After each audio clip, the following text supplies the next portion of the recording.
সংস্কৃতির সঙ্গে থাকতে থাকতে আমি বলবো যে অপেক্ষাকৃত ভালো মানুষ হয়ে উঠেছি।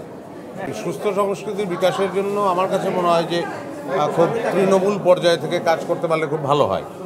যেমন তৃণমূল পর্যায়ে বলতে আমি বোঝাচ্ছি যে আমরা একটা সময় খুব মফস্বলেও থিয়েটার চর্চাটা ভীষণভাবে ছিল, এখন বোধহয় সেই ব্যাপারটা কমে গেছে।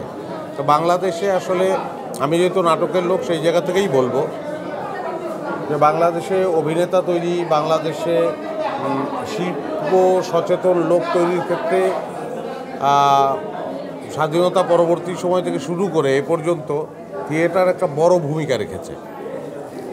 সো আমি আরও একটি কথা বলতে চাই যে এর প্রয়োজনও এই জন্য যে আসলে একজন সংস্কৃতবান লোককে, ইংরেজিতে আমরা কালচার্ড বলবো, এই তো একজন সংস্কৃতিবান লোকই সমাজের জন্য দরকার, যিনি আসলে সুস্থ সংস্কৃতি আসলে সমাজে সুস্থতাই দেয়, এবং সেই সুস্থতা তো নিশ্চয়ই আমাদের দরকার, এবং সেটা সংস্কৃতির মধ্য দিয়েই আমি অনুভব করেছি আমার জীবন দিয়ে, যে মানে যতটুকু বড় হয়েছি সেই জায়গা থেকে, সেই অভিজ্ঞতা থেকে বলছি যে সংস্কৃতির সঙ্গে থাকতে থাকতে আমি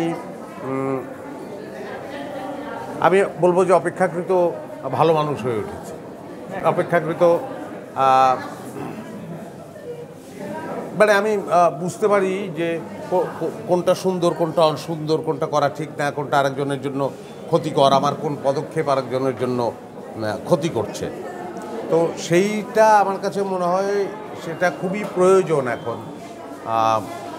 এই সংস্কৃতি ঘেঁষা হওয়া মানুষের জন্য খুবই জরুরি, কারণ একটা মানুষ যত সংস্কৃতির কাছে থাকবে তার এই বোধগুলো তৈরি হবে।